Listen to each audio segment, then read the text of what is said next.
পড়তে যাওয়ার সুবর্ণ সুযোগ। Mission MBBS, best abroad MBBS consultancy in West Bengal. গত 10 বছর ধরে মিশন এমবিবিএস মেডিকেল ছাত্রছাত্রীদের স্বপ্ন পূরণে নিয়োজিত। ভর্তির জন্য কল করুন 9732122744 নম্বরে। কিন্তু তাতে যে বৈপ্লবিক জনবিস্ফোরণ আপনারা এই কাঠির মাটিতে তৈরি করেছেন, আমি মনে করি এই মাঠে, এই দইসাই বাস স্ট্যান্ড সংলগ্ন মাঠে, এই পবিত্র ভূমিতে যে সংখ্যায় মানুষ আজকে উপস্থিত রয়েছেন, আপনারা যদি ভোটের বাক্সে ভোটাধিকার প্রয়োগ করেন তাহলেই তো মির্জাফর আর কোম্পানির জামানত বাজেয়াপ্ত হয়ে যাবে। এই মাঠে যা লোক রয়েছে, আমি প্রথমে এই মাটিকে বিনম্র চিত্তে নতমস্তকে করজোড়ে আমি প্রণাম জানাচ্ছি। আমার মা বোনেরা রয়েছে। এই মেদিনীপুরের মাটি আন্দোলনের মাটি, বিপ্লবের মাটি, লড়াইয়ের মাটি, সংগ্রামের মাটি। এ মাটি নেতাইয়ের মাটি, এ মাটি নন্দীগ্রামের মাটি, এ মাটি গণ আন্দোলনের মাটি, এ মাটি পিছাবনির মাটি। আর যাই হোক, অবিভক্ত মেদিনীপুর বশ্যতা স্বীকার করতে পারে না, আত্মসমর্পণ করতে পারে না। মেদিনীপুর থেকে স্বাধীনতা আন্দোলন হোক, নবজাগরণ হোক, নন্দীগ্রাম গণ আন্দোলন হোক, নেতাই গণ আন্দোলন হোক, কি ভূমিকা এই জেলার মানুষ পালন করেছে সবাই জানে। আমি আপনাদের বলবো, যারা এই মাটিকে কুলসিত করেছে, আমাদের লড়াই কোনো ব্যক্তির বিরুদ্ধে নয়। এই মাটিকে কালিমা লিপ্ত করেছে যে, এই মাটির চূড়ান্ত অপমান অবমাননা করেছে যে, তাদেরকে আগামী দিন মেদিনীপুর থেকে বিতাড়িত করতে হবে। আজকের সবার সেটাই ডাক। যারা মেদিনীপুরের মাটি, যে মাটি ঈশ্বরচন্দ্র বিদ্যাসাগরের মাটি, বীরাঙ্গনা মাতঙ্গিনী হাজরার মাটি, সুশীল ধারার মাটি, সর্বাধিনায়ক সতীশ সামন্তর মাটি, এই মাটি যারা কুলসিত করেছে, তাদেরকে মেদিনীপুরের মানুষ ছাড়বে? তাদেরকে মেদিনীপুরের মানুষ ছাড়বেন? ভোটের বাক্সে জবাব দেবেন, কড়ায় গন্ডায় জবাব দেবেন, বিশ্বাসঘাতকদের ঝেঁটিয়ে বিদায় করবেন, বেঈমানদের ঝেঁটিয়ে বিদায় করবেন। মেদিনীপুরের আবেগ বিশ্বাসকে যে দিল্লির মালিকদের কাছে বিক্রি করেছে, তাদের ঝেঁটিয়ে বিদায় করবেন। আরো জোরে আওয়াজ তুলুন। 5 কিলোমিটার দূরেই তো শান্তিকুঞ্জ, সেটা যেন থরথর করে কাঁপে। জোরে আওয়াজ তুলুন। আগামী দিন লড়াই হবে, জবাব দেবেন, জবাব দেবেন আমার মায়েরা। মেদিনীপুরের মানুষের বিশ্বাস, মেদিনীপুরের মানুষের আশ্বাস, মেদিনীপুরের মানুষের আবেগ নিয়ে যে ছেলে খেলা করেছে, তাকে জবাব দেবেন। এই মাটির অন্যতম বীরপুত্র ঈশ্বরচন্দ্র বিদ্যাসাগর, বর্ণ পরিচয়ের স্রষ্টা, সেই ঈশ্বরচন্দ্র বিদ্যাসাগরের মূর্তি কলকাতার বুকে 14ই মে 2019 সালে যার নেতৃত্বে ভাঙা হয়েছিল, তার পদলেহন করে উনি ভারতীয় জনতা পার্টিতে যোগদান করেছে। লজ্জা করে না? মেদিনীপুরের আবেগ নিয়ে কথা বলছে, মেদিনীপুরের ঐতিহ্য নিয়ে কথা বলছে। আরে আর যাই হোক, মেদিনীপুরের মানুষ কখনো সিদ্ধারা বিক্রি করতে জানেনি, শেখেনি। এই মাটি তো দেশপ্রাণ বীরেন্দ্রনাথ শাসমলের মাটি। মনে আছে বীরেন্দ্রনাথ শাসমলের লড়াই? তিনি একজন হিন্দু হয়ে মাথায় রাখবেন, তিনি বলেছিল কি, ব্রিটিশদের বিরুদ্ধে তার যখন লড়াই ছিল, তিনি বলেছিল, আমি যখন মারা যাব, আমার মৃতদেহটা যেন শুয়ে পোড়ানো না হয়, আমাকে দাঁড় করিয়ে পোড়াবেন, আমার মাথাটা যেন আকাশের দিকে থাকে। তার কারণ, আমি সমাজের কাছে দৃষ্টান্ত স্থাপন করতে চাই যে দেশপ্রাণ বীরেন্দ্রনাথ শাসমল এই মেদিনীপুরের বীরপুত্র, ব্রিটিশদের স্থাবকতা করতে শেখেনি আর মেরুদণ্ড বিক্রি করতে শেখেনি। সেই মেদিনীপুর জেলার মাটি আজকে যিনি কুলসিত করেছেন, ভারতীয় জনতা পার্টিতে নাম লিখিয়েছেন। আচ্ছা বলুন, যারা ঈশ্বরচন্দ্র বিদ্যাসাগরের মূর্তি ভাঙে, শ্যামাপ্রসাদ মুখার্জির গলায় গিয়ে আজকে মালা দিচ্ছে। শ্যামাপ্রসাদ মুখার্জি কি বলেছিল? বীরাঙ্গনা মাতঙ্গিনী হাজরা, আমরা জানি গান্ধী বুড়ি হিসেবে সবাই তাকে চিনি। মোহনদাস করমচাঁদ গান্ধীর অনুরাগী হিসেবে তিনি পরিচিত ছিলেন। সেই মাতঙ্গিনী হাজরা যখন ভারত ছাড়ো আন্দোলনে অংশগ্রহণ করেছিল এই মেদিনীপুরের ধাত্রীভূমিতে, তখন শ্যামাপ্রসাদ মুখার্জি কি বলেছিল জানেন? বলেছিল ভারত ছাড়ো আন্দোলন হচ্ছে নাশকতামূলক একটা কর্ম, উচ্ছৃঙ্খল অর্থহীন একটা কর্ম, এবং ইংরেজদেরকে বলেছিল যে আমি আপনাদের বিস্তারিত প্ল্যান দেব কি করে এই ভারত ছাড়ো আন্দোলন আটকানো যাবে।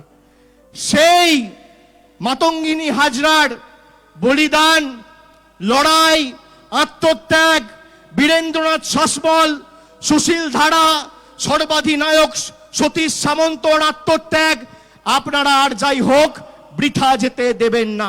আমি আপনাদের বলে যাচ্ছি, ভারতীয় জনতা পার্টিকে তৃণমূল কংগ্রেস আগামী দিন 250-র বেশি আসন পেয়ে বাংলায় তৃতীয়বার মমতা ব্যানার্জিকে মুখ্যমন্ত্রী করবে। খালি পূর্ব মেদিনীপুরের আমার মা ভাই বোনেদের কাছে আমি বলবো, আপনারা 16-0 করুন। 16টা আসনে মমতা ব্যানার্জির প্রার্থী জোড়া ফুল প্রতীক চিহ্নে তৃণমূল কংগ্রেসের প্রার্থীদের জেতান। সরকার হওয়ার 3 মাস পরে আমি কাঁধে দায়িত্ব নিয়ে যাচ্ছি, এদের রাজনৈতিকভাবে দেউলিয়া করে ছাড়বো, এই দায়িত্ব আমার। জবাব তো পাবেই। বড় বড় ভাষণ, বড় বড় বুলি। কি বলছে? যে অনেকে ভেবেছিল আমি দল করব, আমি দল করিনি কেন? আমি অকৃতদার। তুমি অকৃতদার না বাবা, তুমি অকৃতজ্ঞ। তুমি অকৃতজ্ঞ। মমতা বন্দ্যোপাধ্যায় আজকে ভরসা করে যাকে মেদিনীপুরের মানুষের জন্য কাজ করার জন্য নিয়োজিত করেছিল, আচ্ছা আপনারা বলুন তো, বলছে 5 বছর মমতা বন্দ্যোপাধ্যায় নাকি নন্দীগ্রামে আসেনি। আমি আপনাদের জিজ্ঞেস করতে চাই, 5 বছরে মোদী কবার মেদিনীপুরে এসছে? 5 বছরে অমিত শাহ কবার মেদিনীপুরে এসছে? 5 বছরে রাজনাথ সিং কবার মেদিনীপুরে এসছে? 5 বছরে পীযূষ গোয়েল কবার মেদিনীপুরে এসছে? কালকে মোদিজি হলদিয়ায় আসছে কেন? ভোট আছে তো, ভোট দিতে হবে, সেই জন্য। হলদিয়া থেকে তো তৃণমূল কংগ্রেস 50,000-এর বেশি ভোটে জিতবে। কিন্তু আমি আপনাদের বলছি, এবার নির্বাচনটা গুরুত্বপূর্ণ কেন? আপনারা এতদিন ভোট দিয়েছেন সরকার নির্বাচিত করতে, এবার ভোট দেবেন সরকার নির্বাচিত তো করবেনই, তার সাথে পূর্ব মেদিনীপুর এবার বাংলার মুখ্যমন্ত্রী নির্বাচিত করবে। মমতা বন্দ্যোপাধ্যায় নিজে নন্দীগ্রাম থেকে প্রার্থী হয়েছেন, নন্দীগ্রাম থেকে নেত্রী লড়বে, আর স্টিয়ারিং তো এখন মমতা ব্যানার্জির হাতে। তাই অনেকের গাত্র দাহ, গায়ে জ্বালা হচ্ছে। তার কারণ কি? বলছে 1.5 লাখ ভোটে হারাবো, কিন্তু নিজে দাঁড়াবো সেটা বলছে না। কাউকে একটা মুরগি করে নিয়ে যাবে। আরে আপনি এত বড় নেতা, নন্দীগ্রামের নায়ক, নিজেকে জননেতা বলেন, আপনি বলুন। আমি বুঝতে পারলাম আপনার অনেক জলে আইন শৃঙ্খলা, অনেক নিয়ম আছে, অনেক কিছু ভেবেচিন্তে আপনাকে চলতে হয়, একটা স্ট্রাকচার আছে, অর্গানোগ্রাম আছে। তা আপনি দায়িত্ব নিয়ে বলছেন না কেন যে নন্দীগ্রাম সিটটা আপনি আমাকে শুভেন্দু অধিকারীকে দাঁড় করান, ভারতীয় জনতা পার্টির প্রতীক চিহ্ন থেকে আমি মমতা ব্যানার্জির বিরুদ্ধে প্রতিদ্বন্দ্বিতা করব? বলুন না, আপনি পাবলিকলি ইচ্ছা তো প্রকাশ করুন। কাউকে একটা মুরগি করে নিয়ে যাবে, তাকে গর্তে ধাক্কা দিয়ে দেবে, আর নিজে বলবে কি যে আমি নির্বাচনে দাঁড়াবো না, আর দাঁড়ালে অন্য জায়গা থেকে দাঁড়াবে। এই মেদিনীপুরের মাটি থেকে যেখানে দাঁড়াবে তোমাকে 50,000 ভোটে মেদিনীপুরের মানুষ হারাবে। আজকের এই সভা থেকে আমরা কথা দিয়ে গেলাম, কাউকে হারাতে হবে না, মেদিনীপুরের মানুষই যথেষ্ট। অনেকে বলতো না অধিকারী গড়, অধিকারী গড় আবার কি?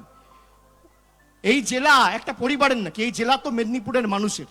এই গড় বীরেন্দ্রনাথ শাসমলের গড়, এই গড় সুশীল ধারার গড়, এই গড় সতীশ সামন্তের গড়, এই গড় ঈশ্বরচন্দ্র বিদ্যাসাগরের গড়, এই গড় ক্ষুদিরাম বোসের গড়, এই গড় মেদিনীপুরের মা ভাই বোনেদের গড়। অধিকারী গড় আবার কি? অধিকারী গড় আবার কি? আমার আজকে এখানে সভা আছে, আমি 7 দিন 8 দিন আগে বলেছিলাম। ফেসবুকে আবার অনেকে ভিডিও ছাড়ছে যাতে আমি ভয়ে এখানে না আসি, আমাকে ভয় দেখাবে, আমাকে ভাবছে হয়তো ধমকে চমকে তর্ক করে, ওই দুটো এমনি তো জোকারের মতো মুখ, তারপর আবার বড় বড় কথা, আমাকে বলছে যে এলে দেখে নেবো, যদি না শুধরাও এই করব তাই করব। আরে তোর বাপকে গিয়ে বল বাড়ির 5 কিলোমিটারের মধ্যে দাঁড়িয়ে আছি, যা করার কর। আয় আয় আয়, হিম্মত আছে, হিম্মত আছে। এই মেদিনীপুরের মাটিতে, তোমার মাটিতে, তোমার পাড়ায়, তোমার এলাকায় দাঁড়িয়ে তোমায় চ্যালেঞ্জ ছুড়ে দিয়ে যাচ্ছে।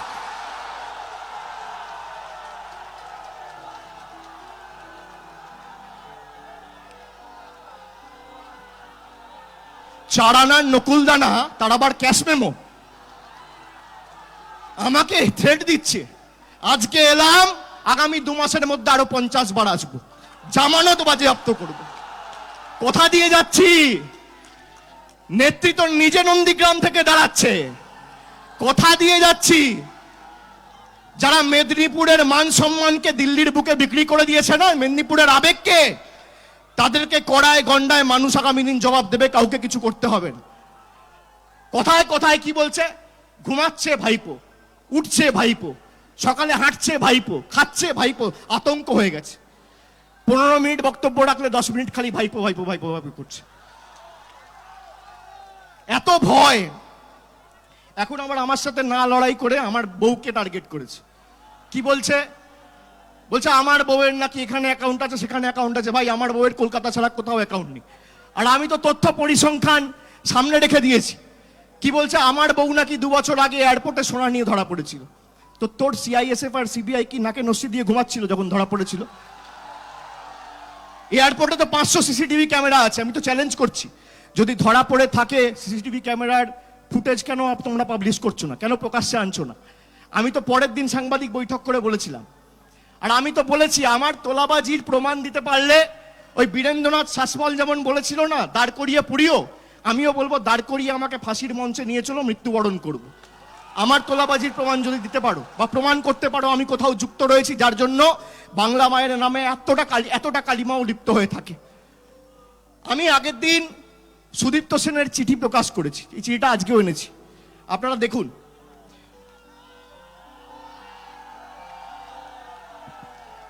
সততার প্রতিমূর্তি সাজে তো, এই দেখুন সুদীপ্ত সেনের চিঠি। কার হাতের লেখা? সুদীপ্ত সেনের হাতের লেখা। সারদা কর্তা সুদীপ্ত সেন কি লিখেছে? জেল থেকে বসে চিফ মেট্রোপলিটন ম্যাজিস্ট্রেটকে, কোর্টকে চিঠি লিখেছে। কি লিখেছে শুনবেন? লিখেছে, শুভেন্দু অধিকারী টুক 6 crore rupees.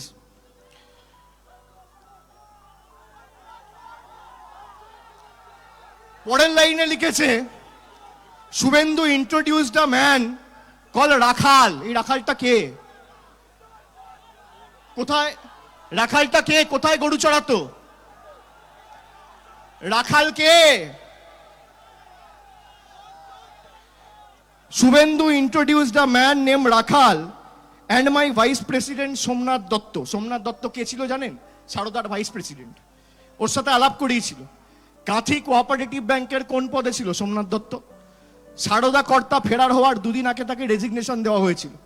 এই জেলার মানুষকে আমি বলবো, যারা সারদায় টাকা ইনভেস্ট করে সর্বশান্ত হয়েছেন, রোজভ্যালিতে টাকা ইনভেস্ট করে সর্বশান্ত হয়েছেন, আগামী দিন বৃহত্তর আন্দোলন গড়ে তুলুন। আগামী দিন এই গদ্দারের বাড়ি ঘিরুন। সিবিআই এর উপর আস্থা রেখে আর ইডির উপর আস্থা রেখে কোনো লাভ নেই। আর কোর্টে মামলা চলছে, কোর্টে অনন্তকাল একটা মামলা চলে। যদি কেউ নিজের টাকা ফেরত চায়, আগামী দিন এই গদ্দারদের বাড়ি ঘেরাও করুন, যেন এলাকা থেকে বেরোতে না পারে। আমি সারদা, রোজভ্যালির যারা আমানতকারী আছে তাদের বলবো। এটা সুদীপ্ত সেনের চিঠি, বলছে 6 কোটি টাকা নিয়েছে। আবার এক পাতা পরে কি লিখেছে শুনুন। লিখেছে, যেদিনকে রাতে আমি ফেরার হলাম, আমি প্রথমে ইংরেজিতে বলছি যেহেতু চিঠিটা ইংরেজিতে লিখেছে। লিখেছে, but they use to blackmail me. They মানে হচ্ছে রাখাল, আর একটা সাংসদ রয়েছে এখানে সে, আর একটা হচ্ছে Mir Jafar Adhikari. They use to blackmail me even before I left Suvendu, even before the night I left Suvendu came to my office and took money. মানে যেদিন রাত্রে আমি ফেরার হয়েছিলাম তার আগের দিন এসেও আমার অফিস থেকে টাকা নিয়ে গেছিল। এ সুদীপ্ত সেন লিখছে, এ সুদীপ্ত সেনের লেখা। এবং আমি আপনাকে বলছি, আমি ব্যক্তিগত আক্রমণে বিশ্বাস করি না, অনেক কিছু বলতে পারি, আগামী দিনও বলবো। বাড়িতে বয়স্ক লোক রয়েছে, মাইকের আওয়াজ যাচ্ছে, আমি চাই না কোনো রকম কোনো অঘটন ঘটুক, তাদের সুস্থতা কামনা করছি, দীর্ঘায়ু কামনা করছি। আগামী দিন আমি খুলবো, একদিনে সবকিছু যদি দিয়ে দিই না বদহজম হবে, নিতে পারবেন। এই যে হলদিয়ায় এক্সাইড কোম্পানি কন্ট্রাকচুয়াল কত লক্ষ টাকা করে নিয়ে কাকে চাকরি দেওয়া হয়েছে আমার কাছে তথ্য আছে। ভুল বলছি? ভুল বলছি? এখানে যাদেরকে চাকরি দিয়েছে কার থেকে কত টাকা নিয়ে, কত লক্ষ টাকা নিয়ে, কটা কোম্পানি খুলেছে, কোম্পানির নাম কি, ফ্রন্ট ব্যান্ড কি, কোত্থেকে টেন্ডার নিয়ে গেছে, সব তথ্য পেয়ে গেছি। ঠিক টাইমে খুলে দেবো, কোনো চিন্তা নেই। আর এই যে রাখাল বলে, রাখালের সাথে এনামুল কি সম্পর্ক ছিল, মুর্শিদাবাদে কোথায় গরু চড়াতো আর কত টাকা করে মাসে নিত, তারও তথ্য আমার কাছে চলে এসছে। ঠিক টাইমে খুলে দেবো। বলে না তৃণমূল এনামুল, আচ্ছা গরু পাচারকারীদের সাথে রাখালের সম্পর্কটা কি? গোয়ালে কি গরু চড়াতে যেত রাখাল?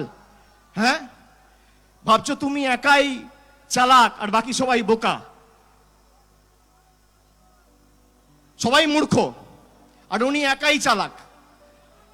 6 মাস আগে যিনি বলতো বিজেপি হাটাও দেশ বাঁচাও, এখন কি বলছে তৃণমূল হাটাও।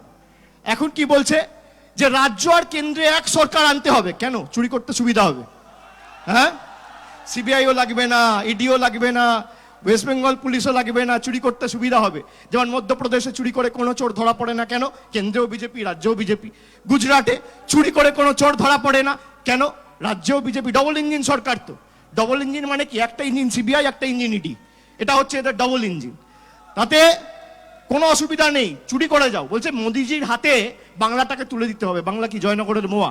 তুই আগে মেদিনীপুর তুলে দেখা না মোদিজির হাতে, মোদিজির হাতে মেদিনীপুর তুলে দেখা। আবার বলছে আমি 18 বছরের বড়, আমি তুই তো কারি করছে আমাকে। আমি কাউকে তুই তো কারি করি না, কিন্তু বেঈমানদের আমি তুই তো কারিই করব। যারা বিশ্বাসঘাতক তাদের আমি তুই তো কারি। ভাই ভেতর থেকে যদি সম্মান না আসে আমি কি করে তোমাকে সম্মান দেবো? দিতে পারবো না তো। আমি তো অভিনেতা নয়, আমি তো তোমার মতো বড় অভিনেতা নয়। যে বিদ্যাসাগরের মূর্তি ভাঙলো তার পায়ে হাত দিয়ে প্রণাম করে আমি পদ্মফুলের ঝান্ডা নিচ্ছি। আপনারা ভাবতে পারছেন মেদিনীপুরে কোনোদিন হয়েছে? এটা মেদিনীপুরের আবেগ, মেদিনীপুরের ঐতিহ্যকে নষ্ট করা নয়। যেখানে ভারতবর্ষে স্বাধীনতা এসেছিল 1947 সালে 15ই আগস্ট, আর এখানে তাম্রলিপ্ত জাতীয় সরকার তৈরি হয়েছিল 17ই ডিসেম্বর 1942 সাল। দৃষ্টান্ত স্থাপন করেছিল সর্বাধিনায়ক। পৃথক স্বাস্থ্য ব্যবস্থা, পৃথক অর্থনীতি গড়ে সারা দেশে দৃষ্টান্ত স্থাপন করেছিল। সেই তাম্রলিপ্ত জাতীয় সরকারের অর্থনীতির সচিব ছিলেন কে? অজয় মুখোপাধ্যায়, প্রাক্তন মুখ্যমন্ত্রী। আর স্বরাষ্ট্র সচিব ছিলেন কে? সুশীল ধারা। আজকে সেখান থেকে সারা দেশকে পথ দেখিয়েছিল মেদিনীপুর। আজকে সেই মেদিনীপুরই আগামী দিন বাংলা সহ সারা দেশকে পথ দেখাবে, এটা আমার দৃঢ় বিশ্বাস। যে দিলীপ ঘোষকে বড় বড় গালাগালি দিত 2 মাস আগে, দেখেছেন আপনারা, শুনেছেন? এখন দিলীপ ঘোষের গলা জড়িয়ে ধরছে। ছোটবেলার ভাই চড়কের মেলায় হারিয়ে গেছিল, এত ভালোবাসা, এত প্রেম উথলে পড়ছে। বাবা বলছে স্বাস্থ্যসাথী কার্ড হচ্ছে ভাঁওতা। তা স্বাস্থ্যসাথী যদি কার্ড ভাঁওতা হয়, তোমার দিলীপ ঘোষের বাড়ির লোকেরা স্বাস্থ্যসাথী কার্ড করাচ্ছে কেন? তুমি বলছো আয়ুষ্মান ভারত, আর দিলীপ ঘোষের পরিবার বলছে মমতা ব্যানার্জি জিন্দাবাদ। তুমি বলছো আয়ুষ্মান ভারত, আর পুরুলিয়ার এমপি জ্যোতির্ময় মাহাতোর বাড়ির লোকেরা স্বাস্থ্যসাথী কার্ড দিয়ে বলছে আগামী দিন জিতবে কে? মমতা ব্যানার্জি আবার কে? তার নিজের লোকেদের আগে সামলাও, তারপর তো স্বাস্থ্যসাথী কার্ড নিয়ে বলবে। আজকে স্বাস্থ্যসাথী কার্ড আপনারা দেখুন, দুয়ারে সরকার করে স্বাস্থ্যসাথী কার্ড করে মমতা ব্যানার্জি প্রায় 1 কোটি মানুষকে ইতিমধ্যে স্বাস্থ্যসাথী কার্ড পৌঁছে দিয়েছে। এছাড়া কাস্ট সার্টিফিকেট, প্রায় 18 লক্ষ লোককে কাস্ট সার্টিফিকেট দেওয়া হয়েছে। সিপিএম এর আমলে একটা টেবিল থেকে অন্য টেবিল ঘুরে বেড়াতে হতো একটা সার্টিফিকেটের জন্য। এখানে 1 মাসে 18 লক্ষ কাস্ট সার্টিফিকেট দেওয়া হয়েছে, আপনারা জানেন। দুয়ারে সরকার। আবার বলছে জমের দুয়ারে সরকার, ঠিকই বলেছে, মমতা ব্যানার্জির দুয়ারে সরকার, আর এদের জমটার নাম তো মমতা বন্দ্যোপাধ্যায়, তাই জমের দুয়ারে সরকার। ঠিকই বলেছে, আমি তো বলছি ভুল কিছু বলেনি। এদের জম তো মমতা বন্দ্যোপাধ্যায়।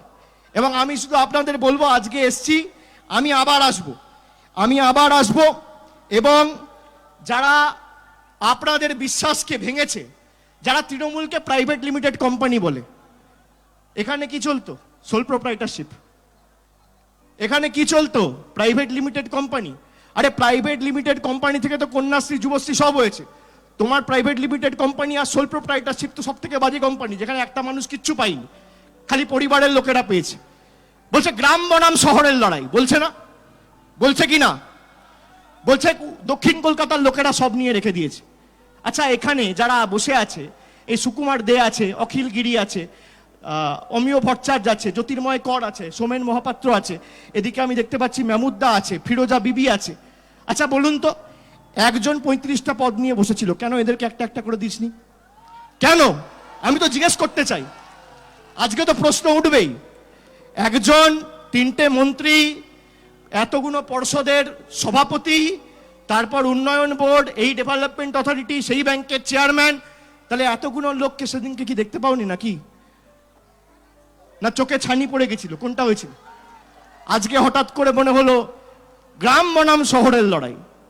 গ্রাম বনাম শহরের লড়াই তো ঠিক আছে, সেই জন্যই তো গ্রামে মমতা বন্দ্যোপাধ্যায় এসছে, গ্রাম থেকে আগামী দিন মুখ্যমন্ত্রী নির্বাচিত হবে। মানুষকে বোকা বানানো অত সোজা নয়। শুনুন, 3 মাস আগে এক কথা বলবো, আমি আপনাদের বলছি, এটা আমি কোথাও বলিনি, আমি খোলাখুলি আজকে আপনাদের বলছি। মেদিনীপুরে এসছি তো, কোনো রাগঢাক করবো না। গাত্রদাহ কেন জানেন?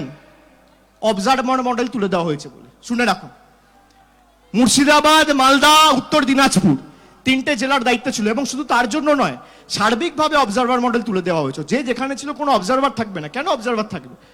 কেন একটা লোক বাইরে থেকে গিয়ে ছড়ি ঘোরাবে? আপনি বলুন তো। আমি পূর্ব মেদিনীপুরের অবজারভার কাউকে করে পাঠাবো কেন? জেলার নেতা জেলা চালাবে। ভুল বলছি? এবার অবজারভার মডেল তুলে দেওয়ার পর গায়ে জ্বালা। তার কারণ কি জানেন? পূর্ব মেদিনীপুরে আছে 16টা আসন, মুর্শিদাবাদে আছে 22টা আসন, মালদায় আছে 12টা আসন, আর উত্তর দিনাজপুরে আছে 9টা আসন। সব মিলিয়ে প্রায় 50-এর কাছাকাছি আসন। 30টা 35টায় তো তৃণমূল কংগ্রেস পৃথিবীর রসতলে গেলেও জিতবে, ভালো করে জানতো। এবার জানে কি, যে ফল বেরোবো, এই 35টা বিধায়ক নিয়ে আমি বিজেপিতে যোগদান দেবো, আমাকে মুখ্যমন্ত্রী করবে। তুমি একা চালাক আর আমরা বোকা। তুমি একা চালাক আর আমরা বোকা। নিজে স্বীকার করছে যে 2014 সাল থেকে আমি অমিত শাহর সাথে যোগাযোগে আছি। আমরা তো জানি, সেই জন্যই তো ভরসা করিনি। যে মায়ের সাথে বিশ্বাসঘাতকতা করে, যে নিজের মাটির লোকেদের সাথে। আজকে বলুন তো, আপনারা যারা আছেন, আপনারা যদি ভোট দিয়ে আমাদের নির্বাচিত না করেন, কে আমি অভিষেক ব্যানার্জি, কে সোমেন মহাপাত্র, কার কি ক্ষমতা আছে? গণতন্ত্রের তো গণদেবতা মানুষ। আমার কি ক্ষমতা আছে যদি মানুষ ভোট দিয়ে আমাকে এমপি না করে, এমএলএ না করে, মন্ত্রী না করে, পঞ্চায়েতে না জেতায়, জেলা পরিষদে না জেতায়? আমাদের কোনো মূল্য আছে? যে মানুষের সাথে বেইমানি করে, তাকে ছেড়ে কথা বলা উচিত, হ্যাঁ কি না? যে মায়ের সাথে বিশ্বাসঘাতকতা করে, তাকে ছেড়ে কথা বলা উচিত, হ্যাঁ কি না? আর এখন যারা বড় বড় ভাষণ দিচ্ছেন, সততার প্রতিমূর্তি, সুশীল ধারা সতীশ সাবন্তর ভাবশিষ্য নিজেকে মনে করছেন, আর তার বিরোধিতা করেছিল সেই শ্যামাপ্রসাদ মুখার্জির দলে গিয়ে নাম লিখিয়েছে। অতি চালাকের গলায় দড়ি বলে না। সুতরাং আমিও আপনাদের বলে দিয়ে যাব যে আগামী দিন আমাদের লড়াইটা প্রস্তুত থাকতে হবে। আমি আমার মা বোনেদেরও বলবো যে আপনারা চিন্তা করবেন না, সব ধমকে চমকে লাভ নেই। আমি আজকে এসছি, আবার আপনি 1 সপ্তাহ পর ডাকলে আমি যাব, এবং আপনাদের কথা দিয়ে গেলাম যতবার প্রয়োজন হবে এই পূর্ব মেদিনীপুর, পশ্চিম মেদিনীপুরে আমি আসব। আপনারা নিশ্চিন্তে থাকতে পারেন। আপনারা যেখানে বলবেন আমি যাব। মাটি কামড়ে লড়াই করতে হবে, এবং শুধুমাত্র এটা তৃণমূলের সরকার প্রতিষ্ঠা করার লড়াই নয়, মেদিনীপুরের ঐতিহ্য রক্ষা করার লড়াই, মেদিনীপুরের সম্মান রক্ষা করার লড়াই। 50 বছরে, 100 বছরে যারা মেদিনীপুরকে কুলসিত করতে পারেনি, একটা লোকের জন্য সমগ্র জেলার মানুষ আজকে কুলসিত হয়েছে, কালিমালিপ্ত হয়েছে। তার বিরুদ্ধে যোগ্য জবাব আমাদের আগামী দিন দিতে হবে। তাই আমি কবির কথায় বলি, নাই নাই ভয়, হবেই হবে জয়, খুলেই যাবে এই দ্বার।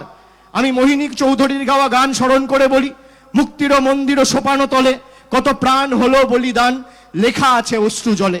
আমি বিদ্রোহী কবি কাজী নজরুলের কথায় বলি, কারার ওই লৌহ কপাট ভেঙে ফেল করলে লপাট, রক্ত জমাট শিকল পূজার পাষাণ বেদি। আর সুকান্তর কথায় বলে দিয়ে যাচ্ছি, আদিম হিংস্র মানবিকতার আমি যদি কেউ হই, স্বজন হারানো শ্মশানে তোদের চিতা আমি তুলবই। আগামী দিন মানুষ জবাব দেবে। আমি বক্তব্য দীর্ঘায়িত করব না। আপনাদের সকলকে আরেকবার ধন্যবাদ দিয়ে, রাস্তায় অনেক মানুষ রয়েছে এবং অনেক মানুষ আমাদের সভাস্থলে ঢুকতে পারেনি। আমি সকলকে আরেকবার ধন্যবাদ জানিয়ে, প্রণাম জানিয়ে, সালাম জানিয়ে, কৃতজ্ঞতা অভিনন্দন জানিয়ে আজকের সভায় আমার বক্তব্য এখানে শেষ করলাম। জয় হিন্দ, বন্দে মাতরম। তৃণমূল কংগ্রেস জিন্দাবাদ, জননেত্রী মমতা বন্দ্যোপাধ্যায় জিন্দাবাদ। জয় বাংলা। বঙ্গনারীর সুন্দর যে রিয়া শাড়ি, এখানে আপনি পাবেন আপনার মনের মতন শাড়ি। তবে আর দেরি কেন, যোগাযোগ করুন 9775148710 ও 6296721846 নম্বরে। আর এই শাড়ির ছোঁয়ায় আপনি হয়ে উঠুন অনন্যা। বেনারসির 3 অধ্যায়, রাজঘরানা, রামনগর ও মঙ্গল বেনারসি, সাহা টেক্সটাইল।